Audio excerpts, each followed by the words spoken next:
Aujourd'hui, grâce à Ludol, j'ai l'immense honneur de vous présenter le jeu de société Grim Forest. C'est un jeu pour 2 à 4 joueurs, 14 ans et plus, et d'une durée de 40 à 60 minutes. Et les règles sont facilement adaptables, même pour plus jeunes, donc ça fait un beau jeu familial que j'aime beaucoup. Premièrement, au niveau du placement, par exemple, dans une partie à 2 ou 3 joueurs, c'est pas très compliqué. Chacun va aller chercher un plateau d'une couleur, va aller prendre les 3 cartes de sa couleur, qui inclut ici le bois, la paille et la brique. On a une 4e carte marché, comme celle-ci. Pour le moment, on va la laisser de côté. Par la suite, une fois que ceci est fait, nous allons placer au centre de la table les 3 tuiles. Nous avons la brique, le bois et la paille. Nous allons placer le nombre de ressources indiquées. Donc ici 3 briques, 4 bois et 5 pailles. Puis en dessous, ici les bonus pour être le premier à avoir réussi à construire chacun des types de maisons différentes.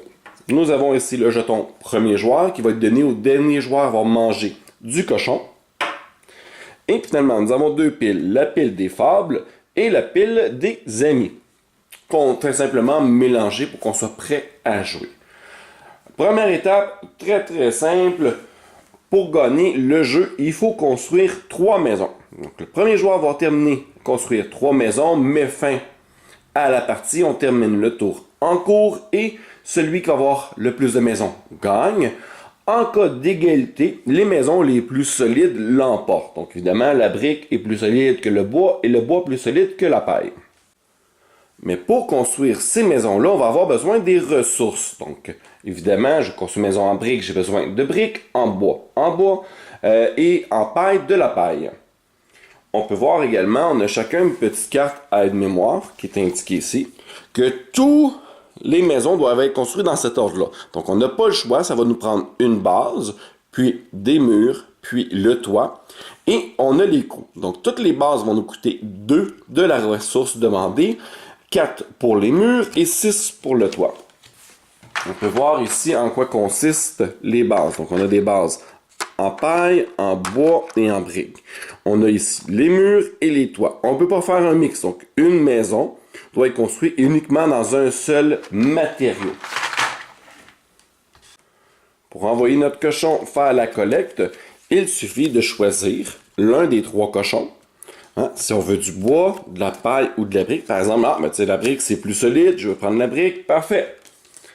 Je le place caché devant moi. Tous les joueurs font exactement la même chose. Je fais un petit peu ça. Et voilà. Puis, une fois que c'est fait, nous allons simplement retourner nos cartes et envoyer nos cochons à l'endroit indiqué. Nos cochons qui sont représentés par de belles figurines comme celle-ci, et chacun a sa propre couleur. Donc le vert qui est parti lui aller chercher de la brique s'en va sur la brique, alors que le jaune qui est parti chercher de la paille va sur la paille, et le joueur bleu est parti aller chercher de la paille également. Lorsque vous êtes seul sur une tuile, c'est très simple, vous récupérez toutes les ressources qui sont présentes. Si vous êtes plusieurs, comme dans le cas ici de la paille, vous allez vous partager équitablement les ressources disponibles sur la tuile. Donc s'il y en a 5, ils ne peuvent pas se couper le 5e. Donc il y en a une qui va rester sur place et chacun des cochons va repartir avec 2 pailles. Et voilà, pas plus compliqué que ça. Après ça, on va simplement récupérer tous nos personnages et nos cartes. Voilà. Maintenant, on passe à la deuxième étape qui va être l'étape de la construction. Là, à ce moment-là, nous avons 2 actions que nous allons faire dans l'ordre de tour. Donc, joueur par joueur. Sur les 2 actions, on a 3 choix. Soit qu'on décide de construire. Donc, comme je disais tantôt, ça coûte des coûts. Combien? J'ai de la brique. Je décide de vendre 2 briques pour aller récupérer une base. Et voilà, ma base en briques est construite. Pas plus compliqué que ça. Deuxième option, je peux aller chercher une ressource de mon choix. Donc, je pourrais aller chercher une brique. Ou encore, à la place, je pourrais aller récupérer une carte fable qui va pouvoir m'aider pour les prochains tours. On peut également faire 2 fois la même action. Donc j'aurais pu construire 2 fois ou récupérer 2 ressources identiques ou différentes ou aller chercher 2 cartes. Mais je n'ai que 2 actions que je joue comme je veux. Là, par exemple, ici, le joueur ici avec la paille pourrait décider lui aussi d'aller récupérer une carte fable qui serait intéressant de construire sa base en paille. Et l'autre joueur pourrait décider, lui, qu'il va aller récupérer tout simplement 2 pailles supplémentaires. Et voilà, ces 2 actions sont faites. Une fois que tout le monde a terminé, nous passons le jeton premier joueur. Nous remettons le nombre de ressources demandées. Donc, 3 briques, 4 bois et 5 pailles. Vous voyez qu'ils se cumulent. Donc, présentement, on est rendu avec 8 bois versus 6 pailles et seulement uniquement que 3 briques de présent. Dans le nouveau tour, nous allons faire 2 choses cette fois-ci. On va encore une fois choisir où est-ce qu'on veut aller. Par exemple, ici, on est bien parti, on devrait être seul, mais en plus, on peut jouer une carte fable cachée. Si je regarde, par exemple, ma carte me dit que tous les joueurs qui vont être présents sur la carte que je vais choisir vont recevoir 2 ressources produites par ici. Ici, j'ai intérêt à y aller seul. Mais selon moi, l'endroit où je vais être tout seul, ça va être à la brique. Ça va m'en donner 2 de plus pour un total de 5 si tout va bien. Le joueur ici, lui aussi, a une carte fable. Ça dit ici que s'il est seul sur sa carte, il va gagner 2 actions gratuites. Lui aussi a intérêt à être seul sur sa carte. Il se dit que vu la quantité de ressources, sûrement que personne va aller chercher de la brique. Donc, il va prendre cette carte-là et la carte là, cachée. Puis le joueur bleu, mais lui, n'a pas de fable. Il va simplement aller chercher ce qu'il a besoin. Il a besoin de paille. Il est bien parti pour ça. Il espère que les autres joueurs vont se battre pour le bois.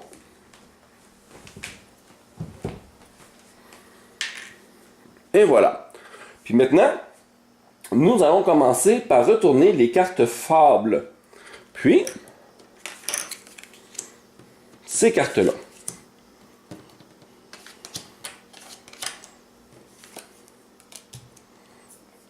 Et nous allons envoyer nos petits bonhommes. Et finalement, personne n'a été récupéré du bois. Nous allons activer les cartes de ces cartes-là dans l'ordre du tour. Donc, les cartes fortes vont commencer avec le premier joueur, qui est ici, qui lui dit qu'il s'il est seul, il va avoir 2 actions de plus. Malheureusement, il n'est pas seul. La carte a été perdue. Tu es joué pour absolument rien. Le bleu n'a pas de carte fable et le vert, lui, en a une. On rappelle qu'on peut en jouer maximum 1 par tour. Et lui, ici, dit que tous les joueurs présents vont recevoir 2 ressources correspondantes. Donc ici, c'est 2 briques supplémentaires. Ce qui veut dire que normalement, ici, on a le 3. On faut le séparer. Il va en rester une. Chaque joueur en a une. Puis, grâce à la carte jouée, chacun des joueurs présents va recevoir 2 briques supplémentaires. Et voilà. Après ça, une fois qu'on a fait ça, comme à l'habitude, vous allez récupérer vos personnages, vos cartes. Et nous allons passer maintenant aux actions. Donc, par exemple, ici, le joueur pourrait décider d'aller construire une base en briques, récupérer une carte fable. Le joueur ici, qui est le joueur bleu, pourrait décider de commencer, mener, justement. On a oublié ici, il avait récupéré toutes ces ressources-là. Donc, il peut faire comme première action, construire une base de paille. Puis, deuxième action, il va construire encore. Donc, ici, on parle pour 4 pailles. Il va aller récupérer un mur. Mur de paille, obligatoire. Et dès qu'un joueur construit un mur, il obtient un ennemi. Ici, Hansel et Gretel, qui dit que tous les opposants, donc tous les autres joueurs, doivent payer un extra de ressources qui est demandé et le donner au joueur bleu. C'est quand même assez intéressant comme ami. Les amis sont très forts. Là, ici, justement, joueur vert avait prévu se construire un mur. Mais dû à cette carte-là qui va exiger une 5e brique, il n'est pas en mesure de pouvoir construire son mur. Il va donc falloir qu'il prenne comme première action, récupérer une brique. Et deuxième action, là, il va pouvoir construire, en payant 1 au joueur qui possède Hansel et Gretel, un mur. Et lui aussi, en construisant son mur, va recevoir une carte d'amis. Excellent. Ce qui est quand même très fort. Donc, si par exemple, vous allez choisir d'aller ici, bien, vous rajoutez 2 briques à la location où ce que vous avez été. De plus, vous pouvez toujours discarter pour annuler les effets du géant. Un géant, c'est un des monstres qui peut arriver. Les monstres qui arrivent comment? C'est dans les cartes fables. Dans les cartes fables, il y en a certains, vous en trouvez un ou deux, là, qui ont un œil comme ça. Ça, ce sont des monstres. Quand vous jouez un monstre, donc une carte fable qui est monstre, c'est vous qui décidez où le monstre va. Vous prenez le choix, vous lisez ce que le monstre fait, assez simple. Vous n'aurez pas à avoir trop de difficultés avec ça. Les monstres, qu'est-ce qu'on a? Ben, nous avons un dragon, nous avons un géant, nous avons plusieurs loups comme ça. On a aussi le gros méchant loup, hein, qui peut détruire des maisons de paille et de bois. Mais pas la brique. On a lui également. Donc on a quand même plusieurs belles figurines pour représenter ces monstres-là qui vont rajouter, changer un peu les règles du jeu puis rapporter plus de rejouabilité et de surprise dans ce jeu. Pour les cartes amies vont rester en jeu tant si longtemps qu'on n'a pas un nouvel ami. Ce qui veut dire que si éventuellement, je finis par construire un autre mur, ben, je vais recevoir un autre carte ami, mais il va venir écraser l'ami que j'ai déjà. Cet ami-là, malheureusement, va aller dans la défausse parce que je ne peux qu'avoir qu'un seul ami actif en jeu. Autre chose également, point important, je ne peux pas commencer une nouvelle base tant et aussi longtemps que ma maison de la même type n'est pas terminée. Donc, je dois terminer ma maison en briques avant de commencer une nouvelle base en briques.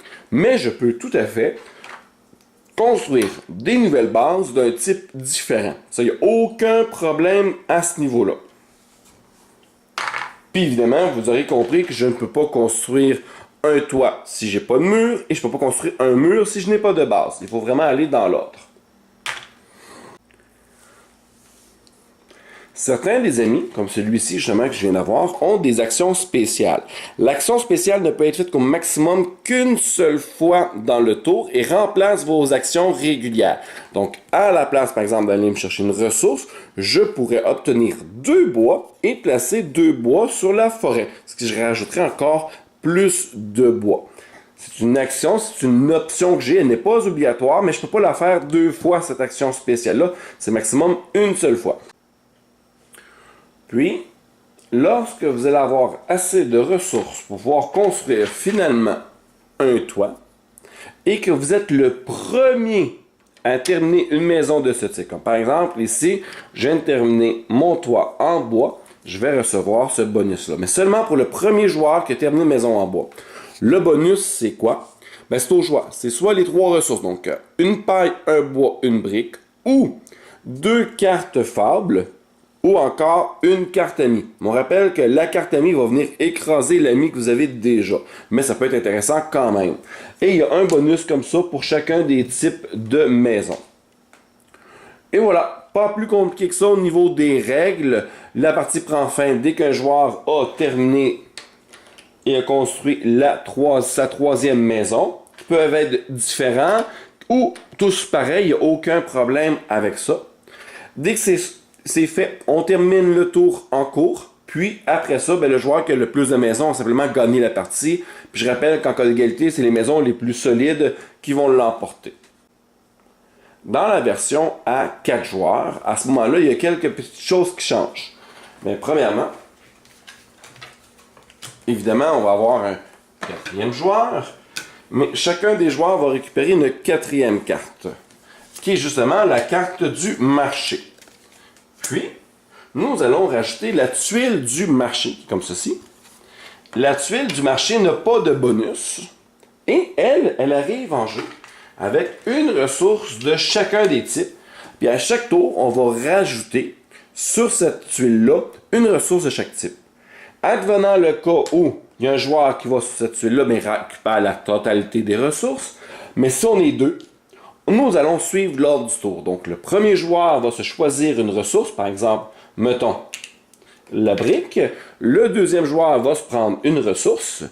Puis, s'il n'y a pas assez de ressources pour tous les joueurs, on arrête là et les ressources restantes restent sur place. Sinon, on continue à se partager les ressources de cette façon-là jusqu'à ce que ça soit équitable et on se rappelle que les ressources qu'on n'est pas capable de diviser restent sur la tuile. Sinon, il n'y a pas d'autre changement pour la version à 4 joueurs. Et le jeu prend fin exactement de la même façon. Donc c'est vraiment un beau petit jeu. J'aime bien le principe justement des fables, des monstres qui changent beaucoup la donne du jeu. Grande rejouabilité. Vous pouvez également, si vous le souhaitez, laisser de côté les cartes fables si vous jouez avec des jeunes enfants. À ce moment-là, le jeu est très simple, vraiment pas compliqué. C'est un beau jeu familial que j'ai beaucoup apprécié.